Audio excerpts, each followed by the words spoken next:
주님 만날 그날까지 올곧게 우리 이 한 길 갈 수 있는 우리 모두 되기를 다시 한번 결단하는 시간 됐으면 좋겠습니다. 감사합니다. 오늘 지난 시간하고 동일하게 하나님의 진노 이런 제목으로 우리 함께 은혜를 나누겠는데요. 오늘은 특별히 그 동일한 말씀 가지고 하나님께 경건하지 못한 죄, 하나님께 경건하지 못한 것이 무엇인가, 그리고 어떤 것들이 죄인가를 좀 우리가 보기를 원합니다. 로마서를 전체적으로 이렇게 보면은 로마서는 교리가 굉장히 많이 들어있어요. 교리. 그래서 이 교리라고 하는 것이 잘 정리가 되어 있으면은 우리가 믿음 생활하는데 굉장히 유익이 돼요. 그리고 교리가 잘 정리가 되어 있으면은 쉽게 흔들리지 않을 수 있습니다. 마치 반석 위에 세운 집과 같은 거예요. 지푸라기로 진 집은 뭐 불이 나거나 홍수가 나면은 금방 이렇게 떠내려 가잖아요. 그런데 반석 위에 이렇게 잘 단단하게 지은 집은 흔들리지 않는 것처럼 우리가 이 교리를 잘 아는 것이 믿음 생활하는데 굉장히 도움을 준다는 거예요. 그래서 로마서를 제가 계속해서 이제 16장까지 계속해서 강해할 겁니다. 자, 로마서는 이렇게 큰 네 가지 흐름으로 있어요. 첫 번째로는 하나님께서 우리를 벌거벗기셔요. 벌거벗기셔요.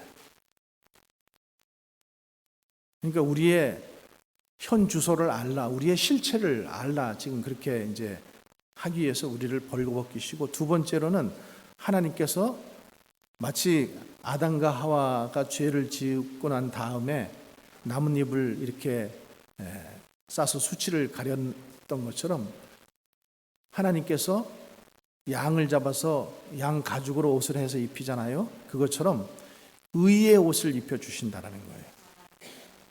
의의 옷을.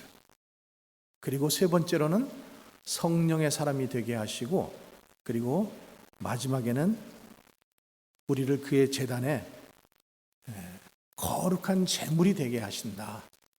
거룩한 제물이 되게 하신다. 이런 내용으로 발전이 되고 있다는 것을, 큰 틀을 여러분들이 기억하시면서 로마서를 계속 공부하고 또 은혜 받기를 주님의 이름으로 간절히 축원합니다. 제가 토요일 날 우리 아침 설교 시간에 그 시편 지금 말씀을 계속 읽고 있거든요. 근데 시편 말씀 중에서 참 두 가지가 은혜로운 말씀이었는데 그 두 가지 은혜로운 말씀을 딱 두 분만 들으셨어. 너무 안타까워. 그래서 좀 우리 성도들에게 한 번 더 강조하고 싶어서 시편 이 44편 토요일 날 제가 어떤 말씀을 했냐면은 그 시편 44편 1절에 보면은 우리가 조상들로부터 들은 말씀이 있다라는 거예요. 그러니까 이게 뭐예요? 계속 믿음이라고 하는 것은 이렇게 조상들로부터 계속해서 듣고 이렇게 해가지고 연결이 된다는 거예요. 물론 그렇지 않은 분들도 계셔요. 그런데 우리가 지금 이제 믿었잖아요. 그러면은 이제 그 믿은 것을, 특별히 이제 그 아버지와 부모들이 그 이야기를 자녀들에게 믿음의 이야기를 해줘야 된다는 거예요. 믿음의 이야기를. 그냥 돈만 벌어다 주고 좋은 것 먹이고 좋은 옷 입히고 좋은 대학 가고 이렇게 하는 것으로만 끝나지 말고 뭘 얘기하는 거예요? 아빠도 그때 힘들었어. 엄마도 힘들었어. 근데 그때 어려웠지만은 믿음으로 이겼어. 기도로 이겼어. 그 간증을 하라는 거예요. 누구에게? 자녀들에게. 자녀에게 지금 만약에 못했으면은 누구에게 하는 거예요? 손자들에게 할머니의 신앙, 할아버지의 신앙을 지금 애들 봐주면서 얼마나 지금 하기가 좋아요. 여러분, 그런 시간들을 활용을 하시는 거예요. 밥 먹을 때, 식사할 때 기도하는 거 가르쳐주고, 성경 구절 외울 수 있도록 그냥 놀게만 내버려 두지 말고 그 신앙 안에서 걔네들을 이렇게 좀 키워가라는 거예요. 그래서 그 스펄전 목사님이 뭐라고 얘기했냐면은, 만일 아버지가 자식들에게 신앙적으로 벙어리가 된다면은 그 자녀의 마음에는 죄악이 가득하다 해도 아무것도 이상할 것이 없다. 여러분, 깊은 의미가 있는 말씀이에요. 그죠? 자녀들에게 신앙적으로 아무것도 가르치지 않으면은 그 부모가, 그러면은 자녀들이 죄악의 길로 가는 것이 너무나 뻔한 일이라는 거예요. 여러분, 꼭 이 말씀 기억하시면서 내가 부모로서, 내가 아버지로서, 신앙은 어디서부터요? 들음에서부터 난다 그랬잖아요. 그죠? 자꾸만 들려주는 거예요. 그리고 또 하나는 뭔가 하면은 하나님의 낯선 은혜. 자, 하나님은 우리가 항상 기대하는 은혜가 있어요. 그죠? 우리가 잘 알고 있는 은혜가 있어요. 우리가 기도하면 응답하시고, 기도하면 복을 주시고, 기도하면 인도해 주시고, 이러는 그 기대하는 대로 받는 은혜가 있는가 하면은 하나님의 낯선 은혜, 그게 있다라는 거예요. 그러니까 그 낯선 은혜는 뭐예요? 그 44장 9절에 나오는데, 그러나 이제는, 그러니까 지금까지는 기대했던 은혜 속에서 계속해서 기도하면은 응답해 주시고, 기도하면은 인도해 주시고, 그런 삶을 살았는데 기도해도 응답하지 않을 때가 있다라는 거예요. 하나님께서 지금까지 잘 인도해 주셨는데 왜 잠잠하고 계실까? 왜 아무런 복을 안 내려주실까? 이런 기가 막힌 때가 있다라는 거예요. 그럴 때가 올 거라는 거예요. 그때도 뭐 하라는 거예요? 하나님을 올곧게 믿고, 그죠? 하나님은 항상 동일한 방법으로 역사하지 않으신다라는 거예요. 하나님은 항상 똑같은 방식으로 역사하지 않고 항상 내 생각과 내 기대 이상으로 역사하시는 하나님, 그 하나님을 믿고 끝까지 기도하라. 그것이 우리가 사모해야 할 하나님의 낯선 은혜라는 거예요. 꼭 그렇게 하시기를 주님의 이름으로 축복합니다. 자, 오늘 이제 18절 말씀에 보면은 하나님의 진노가 불의로 진리를 막는 사람들의 모든 경건하지 않음, 그리고 불의에 대하여 하늘로부터 하나님의 진노가 임했다라는 거예요. 하나님의 진노가 임했어요. 여러분, 하나님의 진노가 임하면은 그 다음에는 심판이에요. 그죠? 노아의 홍수, 소돔과 고모라 불심판, 심판이에요. 심판. 네. 그러면 하나님께서 왜 이렇게 진노를 하실까?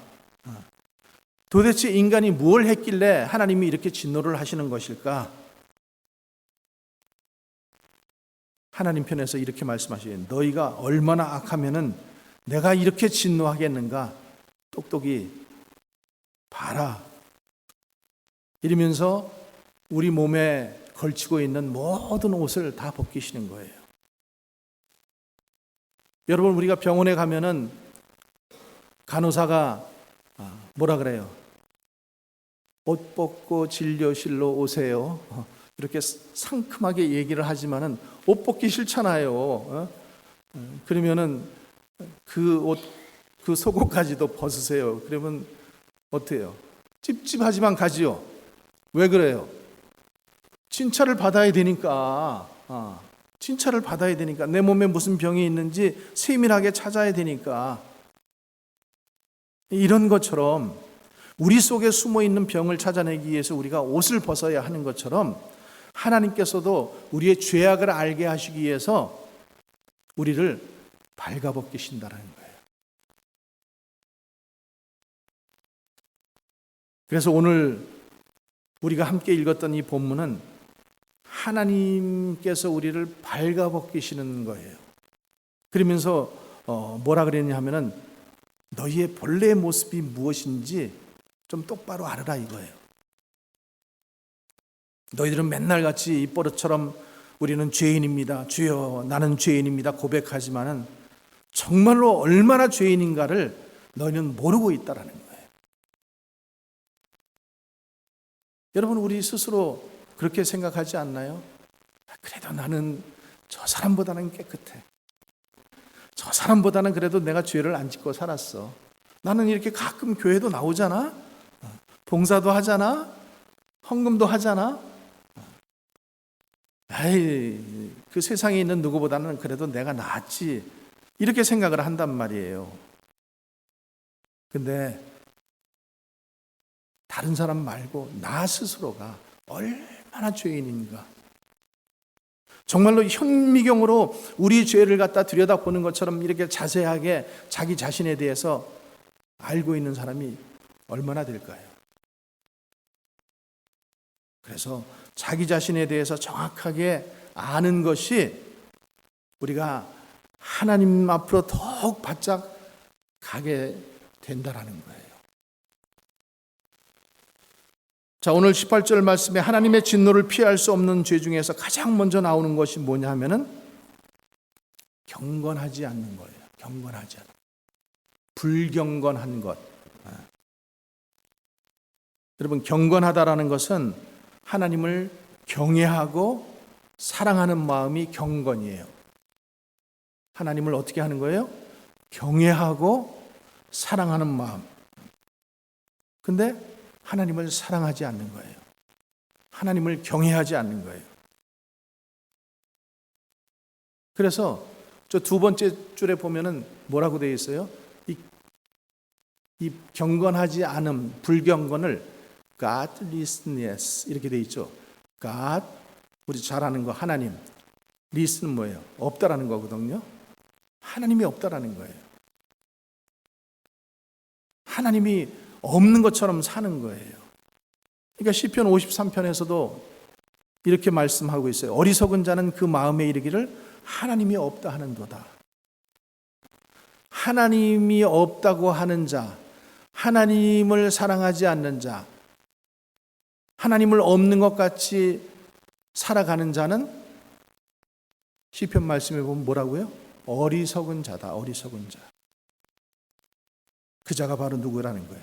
경건하지 않은 자, 불경건한 자라는 거예요. 자, 그러면서 21절에 경건하지 않은 죄가 구체적으로 어떤 것인지 지금 지적하고 있어요. 21절 말씀 하나님을 한번 같이 읽겠습니다. 하나님을 알되 하나님을 영화롭게도 아니하며 감사하지도 아니하고 오히려 그 생각이 허망하여지며 미련한 마음이 어두워졌다. 하나님을 영화롭게 해야 될 사람들이 하나님을 영화롭게 안 한다라는 거예요.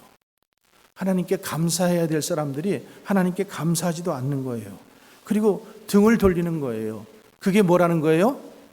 불경건이라는 거예요. 그게 경건하지 않은 죄라는 거예요.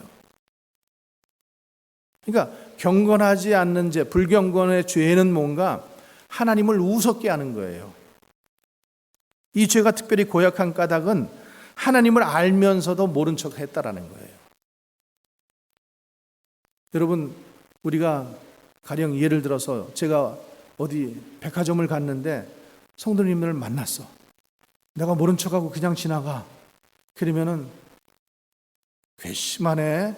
아이고 저 목사 괘씸하네. 여러분 그런 마음이 들죠? 안 들어요? 하나님을 알면서도 모른 채 한다라는 거예요. 이게 지금 불경건이라는 거예요. 그게 괘씸하다라는 거예요.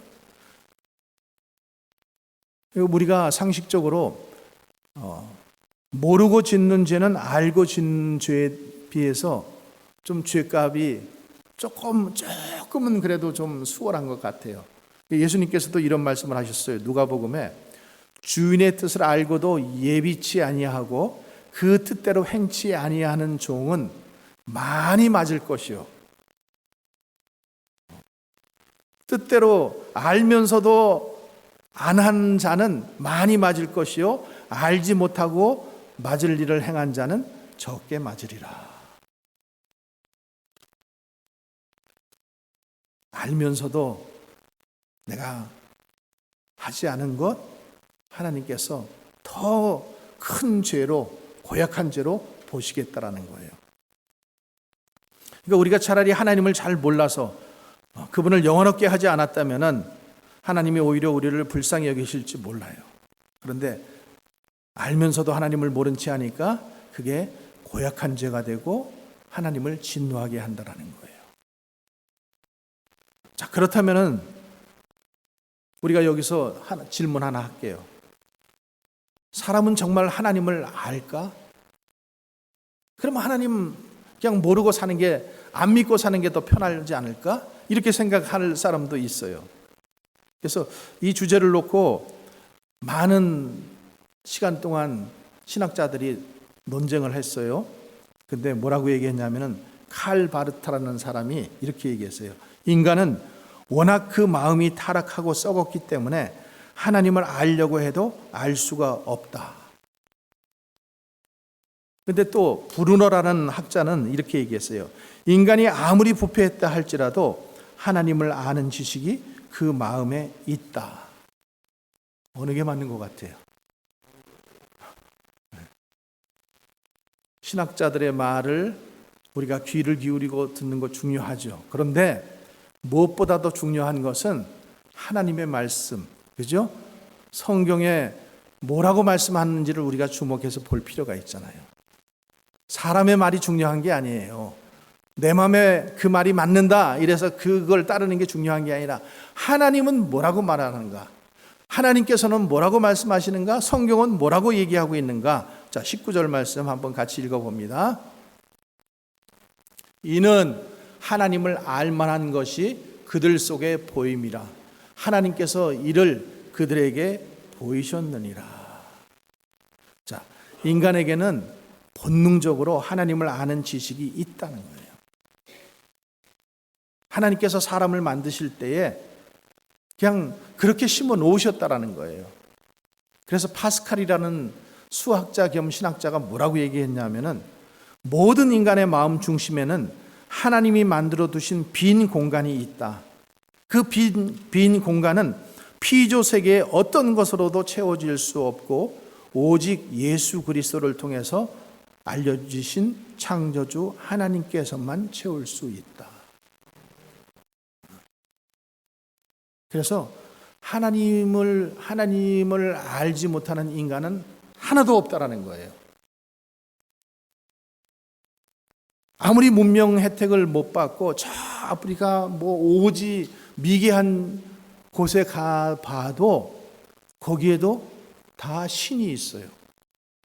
저 정글, 아마존 정글 깊숙한 곳에 가서 자기네 부족끼리만 사는 그 사람들도 뭐가 있어요? 신이 있다라는 거예요. 하나님께서 그들 마음속에 그런 그 신을 찾는 본래의 마음을 두셨다라는 거예요.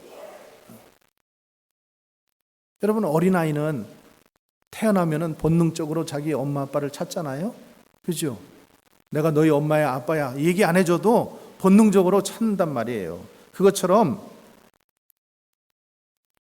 우리도 본능적으로 사람은 하나님을 찾게 되어 있다라는 거죠. 그래서 20절에 뭐라고 얘기해요? 창세로부터 그의 보이지 아니하는 것들 곧 그의 영원하신 능력과 신성이 그가 만드신 만물에 분명히 보여 알려졌나니, 한번 같이 읽습니다.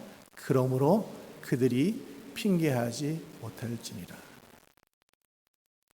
아무도 핑계할 수 없다라는 거예요. 하나님께서 분명히 모든 만물 가운데 다 이미 다 그 속에 창조해 놓으셨기 때문에 아무리 무식한 사람도 아무리 둔한 사람도 다 알 수 있다라는 거예요. 여러분, 북한에서 탈북한 사람들 간증 스토리를 가끔 들어보면은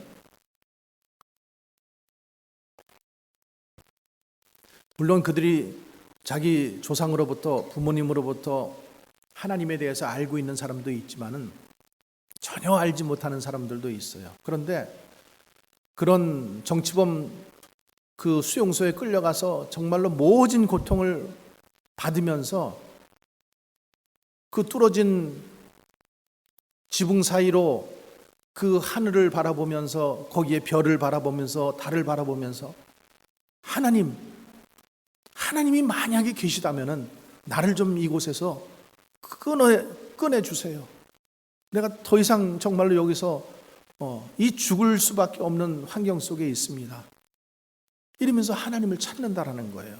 사람은 누구나 정말로 어려운 환경 속에 있으면은요, 하나님을 찾게 되어 있어요. 하나님께서 그렇게 만들어 놓으신 거예요. 그러니까 우리는 하나님을 거부할래야 거부할 수가 없고, 하나님을 모른다고 고개를 돌릴래야 돌릴 곳이 없다라는 거예요. 여러분, 우리 한번 인체를 가만히 보세요. 요즘에 카메라가 정말로 잘 발달되어 있잖아요. 그죠? 삼성 카메라, S 지금 여기 우리 핸드폰에 나오는 카메라 얼마나 지금 잘 나와요. 그런데 그게 아무리 좋아도 우리 눈만 못해요. 그죠? 눈으로 보는 것만 못해요. 내가 눈으로 찍은 사진과 이 카메라로 찍은 사진이 달라요. 오장육부, 심장. 여러분, 생각하면 생각해 볼수록 너무 신비하지 않아요? 이게 어떻게 그냥 만들어졌어요? 이게 어떻게 진화돼서 그렇게 됐다라고 얘기할 수 있어요? 그러니까 하나님께로부터 나오지 않은 것이 아무것도 없다라는 거예요. 하나님께서 온 우주를 창조하시고 사람을 창조하시고 그 무한하신 권능으로 유지하고 그리고 다스리시고 보존하고 계신다라는 거예요. 그래서 아무리 작은 미물이라도 우리는 하나님의 살아계심을 마음속에 다시 한번 깨우치게 된다라는 거죠. 그래서 나는 주먹만 믿어, 내 주먹 믿어 이러는 사람들이 있죠. 나는 신을 도저히 믿지 않아. 무신론은 없어요, 여러분. 아무리 흉악한 범죄를 저지른 범인들도 그 사형장에 끌려갈 때는요, 질질 오줌 싸면서 신발 벗기면서 그렇게 하면서 하나님을 찾든지 신을 찾든지 그러면서 간다라는 거예요. 그렇기 때문에 하나님을 몰라서 그분을 영화롭게 하지 못했다, 그런 논리는 절대 있을 수 없다라는 거예요. 사람들이 알면서도 섬기지 않는 것뿐이라는 거죠. 자기 일을 합리화하기 위해서 하나님을 없다라고 말하는 것뿐이에요. 자, 그러면은 사람들이 왜 하나님이 계신 줄 알면서도 고의로 하나님을 영화롭게 하지 않고 이 불경건한 죄를 범하는 것일까? 21절 말씀 다시 한번 봅니다. 자, 그 생각이 시작. 그 생각이 허망하여지며 미련한 마음에 어두워졌다. 첫째로 왜 그러는가 하면은 인간의 마음이 죄로 인해서 어두워졌다라는 거예요. 죄를 지으면은 하나님을 피하게 되어 있어요. 교회 나오기 싫어요. 하나님 앞에 나가기 싫어요. 마치 아이들이 잘못을 해놓으면은 부모님이 오실 때 와락 앞에 나와가지고 끼어나면서 반가워하지 못하지요. 저 뒤에 숨어 있는 것처럼 우리 죄인이 그렇다라는 거예요. 그러니까 부패한 마음 속에는 하나님에 대한 바른 뿌리를 내리지 못하게 되어 있는 거예요.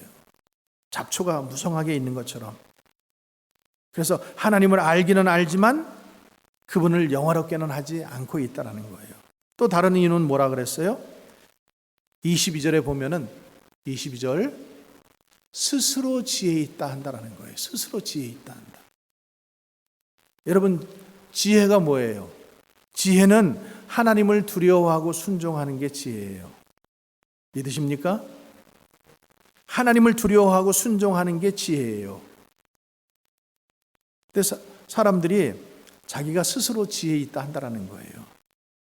여러분, 이 스스로 지혜 있다라고 생각하는 것은 거짓 지혜예요.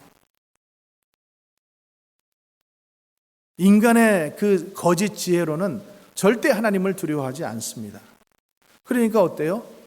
순종하는 길을 하지 않고 순종하지 않은 길을 택하는 거예요. 어떻게 하면 하나님께로부터 멀리 떠날까?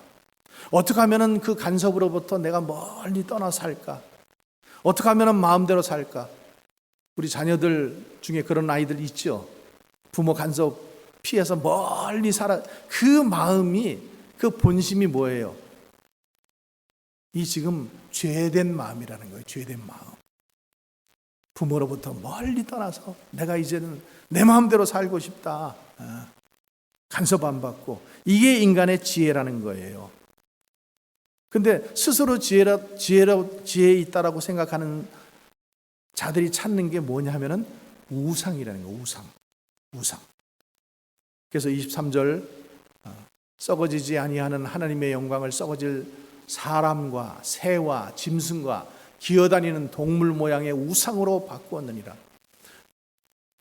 여러분, 9.11 일어난 다음에 9.11 다음에 그 우상들이 엄청 많이 미국에서 팔린 거 아세요? 그래가지고 제가 아는, 여기 지금 우리 한국 사람이에요. 그 딸이 뉴욕에 살고 있는데 그 티벳 히말리아 그 사람들 이렇게 손 장식품들 있잖아요. 그리고 무슨 어떤 형상들, 그런 것을 갖다 팔아가지고 떼부자가 된 거야. 돈을 모았는데 돈 괴짝에 앉아 있더래. 그리고 그 돈 가지고 어떻게 못하니까 이제 다 허물어져 가는 아파트 그거 사가지고 재개발해가지고 아주 부자가 됐어요. 뭘 얘기하느냐면은 사람들이 불안해지니까 뭘 찾는 거예요? 우상을 찾는 거예요. 우상을. 썩어지지 아니하는 하나님의 영광을 금수와 버러지 형상, 우상으로 바꾸어 버렸다는 거예요. 그러니까 스스로 지혜 있다라고 생각하는 이 사람들은 자기가 지혜 있다라고 우리들 중에도 그런 사람들이 있죠. 자기만 꾀를 내는 줄 알아. 자기만 머리가 똑똑한 줄 알아. 스스로 지혜 있다라고 생각하는 사람들이 꼭 있어. 그러면서 그런 사람들 보세요. 바보 같은 짓은 혼자서 다 하네? 사기는 혼자 먼저 당해. 그러면서 자기는 스스로 지혜 있다라고 생각해요. 아니라는 거죠. 그러니까 스스로 지혜 있다라고 내가 참 지혜롭다고 생각하면서 택하는 것이 뭐라고요? 우상이라는 거예요. 우상. 그래서 우상 숭배에는 두 가지 특징이 있는데, 왜 사람들이 우상을 섬기는가? 자기 마음의 편한 신을 만드는 거예요. 마음의 편한 신. 그러니까 이런 사람들은 하나님이 부담스러운 존재예요. 그죠? 아까 말씀드린 것처럼 어떻게 하면 하나님으로부터 멀리 떠날까? 간섭을 받지 않고 살을까? 어떻게 하면 내 마음대로 살까? 근데 하나님은 인격적인 분이시잖아요. 그리고 우리들에게 진정한 예배를 드리라고 요구하시잖아요. 우리들이 선한 생활을 하라고 말씀하시잖아요. 가르치시고 그렇게 순종하라고 명령하시잖아요. 또 우리가 잘못하면 어떻게 해요? 회개하게 하시죠. 지난주에도 말씀드린 것처럼 다른 사람은 다 안 걸리는데 왜 나만 걸려? 믿는 사람들은 꼭 걸리게 되어 있어요. 왜 그래요? 회개하라고. 너 그거 잘못된 길이야. 다른 사람이 다 한다고 너도 통과할 줄 알았어? 아니야. 하나님 그거 말씀하시는 거거든요. 그래서 나만 걸리는 거야. 그거 뭐예요? 엄하게 회개를 말씀하시는 거예요. 그런데 스스로 지혜롭다고 생각하는 이런 인간들은 어떻게 생각하느냐 하면은 하나님이 거추장스럽고 어떻게 하면은 이 하나님으로부터 멀리 도망갈까?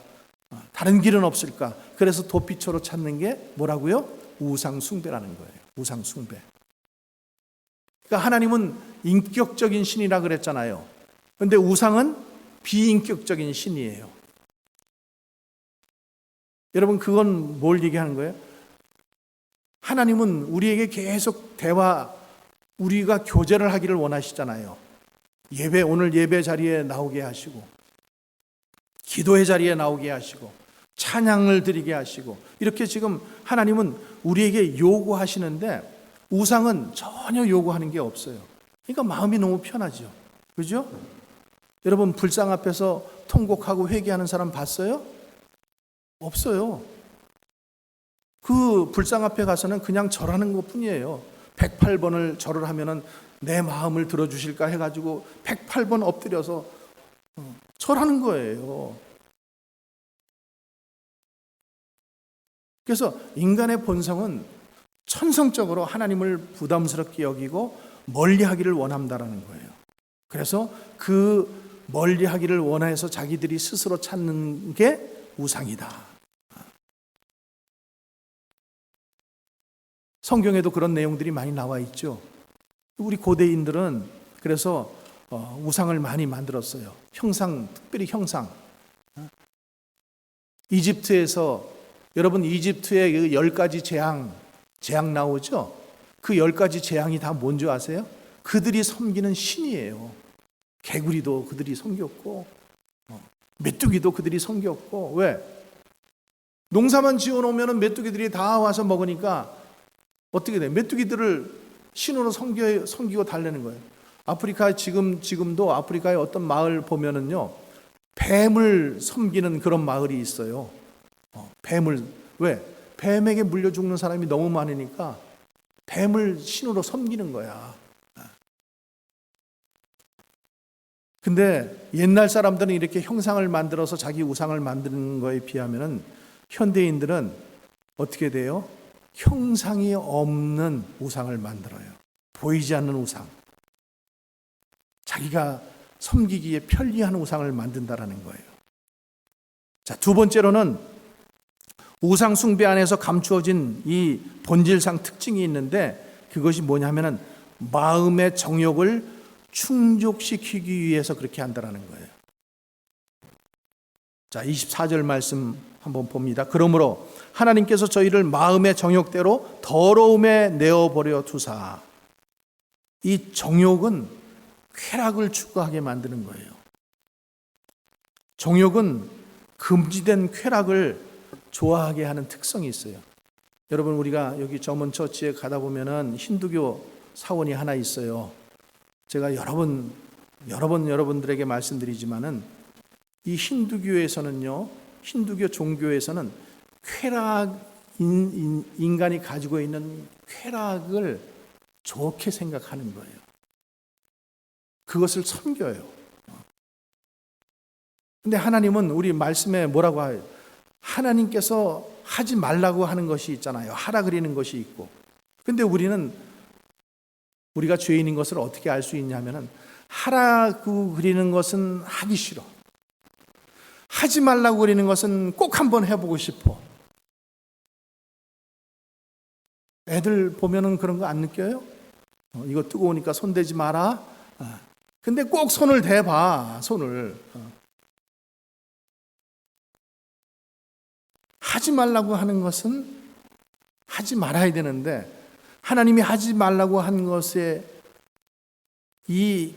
거기에 대한 꼭 하지 말라고 한 것을 함으로 인해 가서 느끼는 어떤 쾌락, 이런 그 못된 근성이 우리 마음 가운데 있다라는 거예요. 그러니까요, 보세요. 엄연히 결혼해가지고 자기 부인이 있는 사람이 왜 외도질을 해요? 그 밑바닥 속에는 금지된 쾌락을 추구하는 그 짜릿함이 있거든.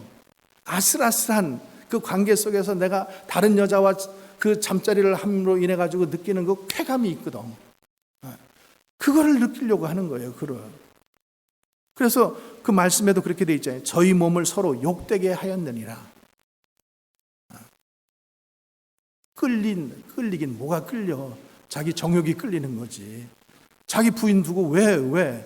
또 그런 거 할 때는 또 자기 반지를 또 빼버려요. 그 양심은 있더라고. 그러니까 하나님께서 지금 우상 숭배하고 이 성적 타락을 지금 결부시켜서 말씀하고 있어요. 그러니까 우상 숭배와 성적 타락은 연관이 아주 많아요. 여러분, 로마가 망한 것도 우상 숭배도 있지만은 성적으로 타락했기 때문에 그렇게 망했어요. 로마라고 하는 도시도 그렇고 우리 성경에 나오는 고린도라고 하는 도시도 그렇고 굉장히 그곳이 우상 숭배이면서도 성적으로 타락한 도시였어요. 소돔과 고모라가 따로 없었어요. 그렇기 때문에 하나님께서 심판을 하신 거예요. 그러니까 오늘날도 마찬가지예요. 우상 숭배하면 할수록 현대인들은 자기의 쾌락을 추구하는 이 함정에 빠지게 된다라는 거죠. 그리고 우상 숭배 안에 자기의 욕망을 충족시키려는 그런 본질이 있다라는 사실을 우리가 알아야 되죠. 자, 그러면은 그들이 섬기는 우상이 무엇일까? 현대인들은 많은 우상들이 있지만은 현대인들은 특별히 자기 자신이 우상이에요. 자기가 우상이에요. 자기가. 그래서 자기 자신을 하나님처럼 귀중하게 생각하죠. 자기 자신에게 무한한 능력이 있다라고 때로는 생각해요. 잠재력도 있다고 생각하고, 그리고 내가 조금만 열심히 하면은 분명히 다 될 거라고 생각을 해요. 그리고 행복해질 거라고 생각을 합니다. 그러니까 자기 자신을 이 하나님 자리에 대신 갖다 놓으려고 하는 그 마음들을 우리 사람들이 가지고 있다라는 거예요. 그래서 하나님을 섬기고 하나님을 영화롭게 하기 싫어하는 그 마음을 이 자기라고 하는 에고, 그래서 자기 자신만 아는 사람을 뭐라 그래요? 에고이스트 이렇게 얘기하잖아요. 그렇죠? 에고이스트. 아유, 이런 에고이스트 같으니라고. 너만 알아. 자기 자신만 알아. 그러니까 이 자기 자신만 아는 사람은 자기가 우상이 되어서 하나님 자리에, 그 자리에 대신 있는 거예요.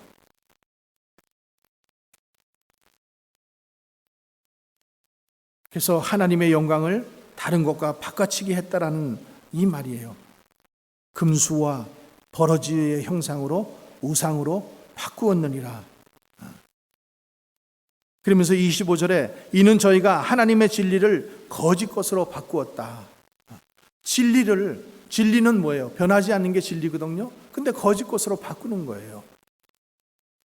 그래서 하나님보다도 자기 자신을 더 경배하는 거예요. 이게 뭐예요? 우상 숭배라는 거죠. 여러분, 우상 숭배는 옛날에만 있는 게 아니에요. 지금도 있어요. 지금은 보이지 않는 우상들을 가지고 있고 자기 자신을 우상으로 섬기는 사람들이 너무나 많다라는 거예요.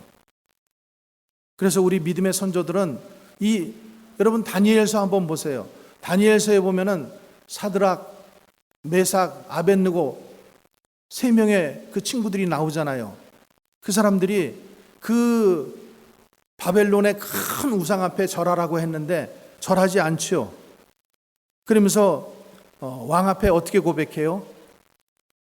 우리는 왕에게 더 대답할 필요가 없나이다. 우리가 풀무불에 들어가서 타 죽는 한이 있더라도 우리는 왕이 만든 저 신들을 섬기지 못하겠나이다. 이렇게 하고 그 풀무불에 들어가잖아요.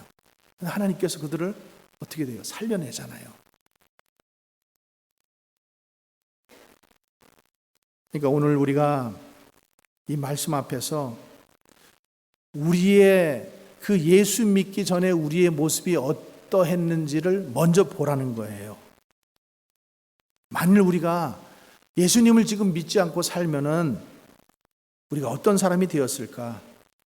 우리 마음에 정말로 하나님 두기를 좋아했을까? 여러분 좋아했을 것 같아요? 내 스스로? 하나님께 정말로 스스로 감사하는 사람이 되었을까요? 하나님을 안다고 하면서도 하나님을 영화롭게 하고 그에게 감사드리는 그런 삶을 살았을까요? 좀 더 내 욕심대로 살 수 있는 길은 없을까? 내가 하나님처럼 대접받는 길은 없을까? 분명히 그리면서 살아왔을 거예요.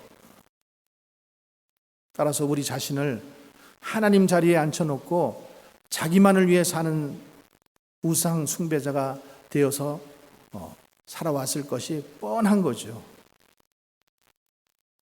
비참한 인생을 사는 길이라는 그런 제목의 책이 있어요. 거기에 보면은 내용이 이렇게 되어 있더라고요. 내 자신에 관해서만 생각해라.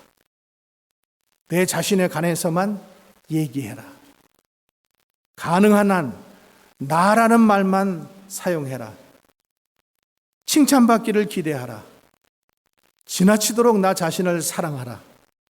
철저히 이기적인 사람이 되라. 그러면은 너는 비참한 인생을 살게 될 것이다. 사랑하는 성도 여러분, 우리가 예수를 믿지 않았다면 어떤 삶을 살게 되었을까요? 우리 주변에 지금 이렇게 살고 있는 나 자신만을 위해서 살고 있는 사람들이 너무나 많지 않아요? 하나님을 알면서도 분명히 이 만물 가운데 다 알게 되었고 보게 되었으면서도 불구하고 저들이 일부러 부인하는 거예요. 우리가 그들을 하나님 앞으로 인도해야 되지 않겠습니까? 또 지금 교회를 다니고 있다고 하면서도 여전히 나라는 우상을 버리지 못하는 사람들이 우리들 가운데도 있어요. 입으로는 하나님을 섬긴다고 하면서도 살고 있지만 영광, 존귀는 다 자기가 받으려고 하고 나 중심의 신앙생활하는 사람들이 너무나 많다라는 거예요. 교회 안에도. 사랑하는 우리 성도 여러분, 오늘 나 자신을 보기를 원합니다. 만일 내가 그런 사람이라면, 당신이 그런 사람이라면 그 우상 하루빨리 깨트려 버려야 되지 않겠습니까? 여러분, 그 나라는 우상을 그대로 두고 예수를 믿는 것은 헛된 믿음이에요. 헛된 믿음. 하나님은 절대 그런 사람을 용서하지 않으십니다. 당신의 마음에 나라는 우상을 먼저 깨트리고 하나님을 경건하게 또 사랑하고 경외하고 그분을 의지하며 살아가는 여러분들 되시기를 주님의 이름으로 간절히 축원합니다. 기도하겠습니다. 오늘 하나님 말씀 통해서 왜 하나님이 진노하시는지, 경건치 못한 죄가 무엇인지 깨닫게 하심을 감사합니다. 하나님을 알만한 것이 분명히 저희 속에 보여주셨는데도 불구하고 생각이 허망해지고 미련한 마음에 어두워져서 하나님을 하나님으로 영화롭게 아니한 또 감사하지도 않았던 죄들을 용서하여 주시옵소서. 주님 스스로 지혜 있다고 생각하지 않게 하시고 하나님의 영광을 썩어질 사랑과 금수와 버러지 형상 우상으로 바꾸지 않게 하여 주시옵소서. 우상 숭배 하나님께서 가장 싫어하시는 것임을 깨닫고 특별히 나라는 우상을 깨트려 버리고 주님을 경건하게 섬기게 하여 주시옵소서. 영원히 찬송받으실 경배를 받으실 합당하신 주님께 온전히 영광 돌리오며 예수님 이름으로